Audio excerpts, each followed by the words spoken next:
Magandang araw Luzon, Visayas at Mindanao sa aking mga subscribers, sa aking mga viewers, sa aking mga kapwa katiits sa iba't ibang sulok ng Pilipinas.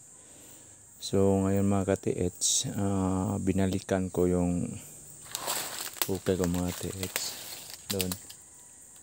So dahil mayroon ako nakita na diagram, so yun yung mga parang mapa ng iba't ibang direksyon. Saan yung southeast, southwest, north, south, east, west. So nandoon yung hukay ko mga katiits. Yun yung nakabaliktad dyan ay ang kaliwang paayan mga katiits.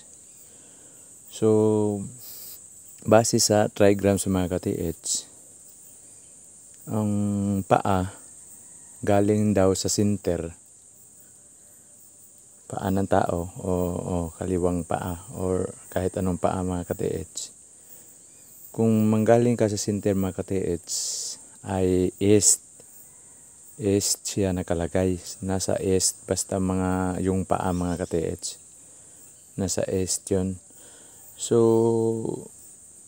kung doon ako kukuha sa paa na yan mga katiits, kuha ako ng different directions, ang mangyayari mga katiits ay hindi tatama yung mga directions na pupuntahan ko kung doon ako kukuha. Kasi ang paa kasi mga katiits ay sa east na banda, kasi east talaga yan nakalagay yung paa mga katiits. So ngayon mga katiits, napagdesisyonan ko mga katiits na dito ako kuha sa bato na hugis kabaong. Ito cutting yan mga katiits, at saka yung sa ano niya, sa bandang dulo sa harapan ay mayroong arrow.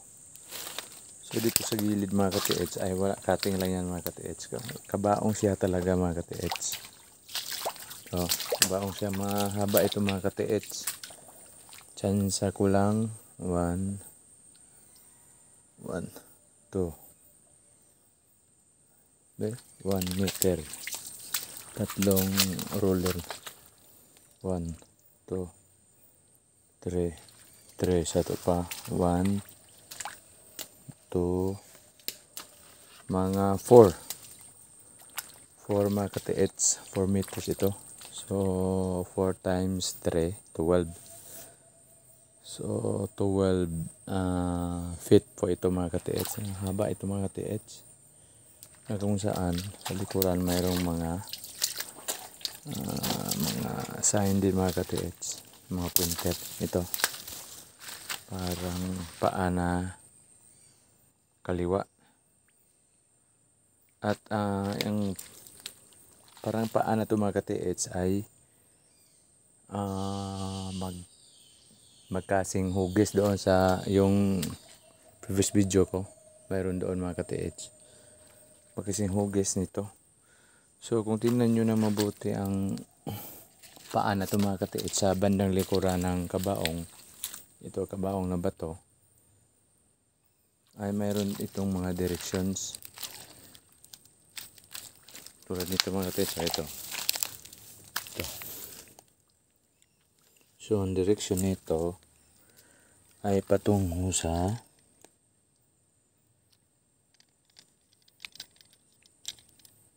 set muna natin mga katiits, patungo sa northeast. So patungo sa northeast mga katiits, northeast ang kanyang direction kasi dito north So nasa gitna siya sa east at saka north. So northeast siya, so patungo doon. So doon mga katiits, mayroong bato doon mga katiits, mayroong bato, pupuntahan natin yun sa susunod na video. At saka ito namang isa, ito ano ito, bandang kanan ito, at ito bandang kaliwa ito.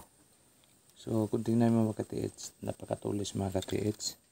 So kung kunan natin ng direction, so ito ang set mo natin sa north, yun. Naka-north na yung green mga katiits na pointer. So northwest siya. Northwest ang kanyang direction.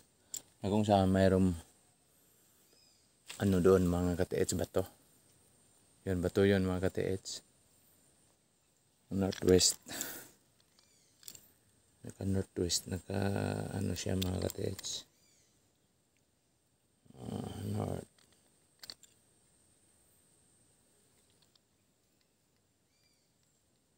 Yan.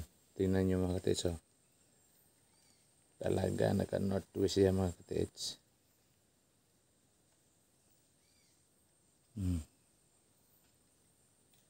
So northwest siya. Mayroon bato doon na kung saan mayroon ding anislag doon. Anislag. Sa bato may anislag na ano tumutubo mga katiits. So dito banda. Ito.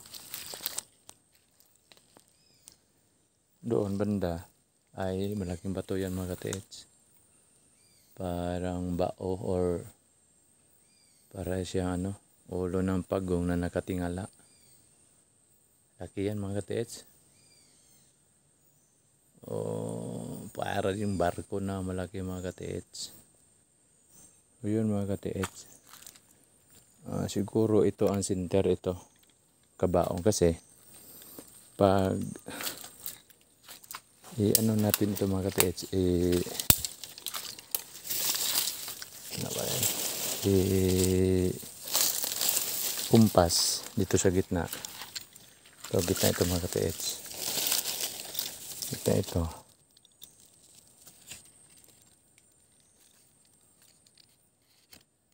So yan mga katiits. Sa gitna na yan. Ng bato. Ayun. So, galing dyan mga katiits. Ang S ay yan. So, talagang tama yung paa mga katiits. Doon sa hukay ko mga katiits. Doon. Galing dyan mga katiits. Ito. Yan. So, ang S mga katiits ay patungo doon.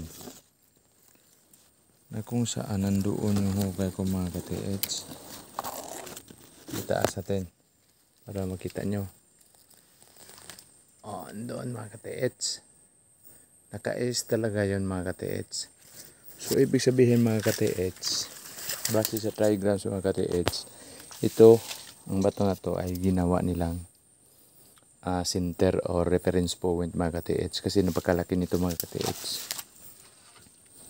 4 meters ito mga katiits times 3, 12 feet ang haba nito. Napakahaba haba yan mga katiits.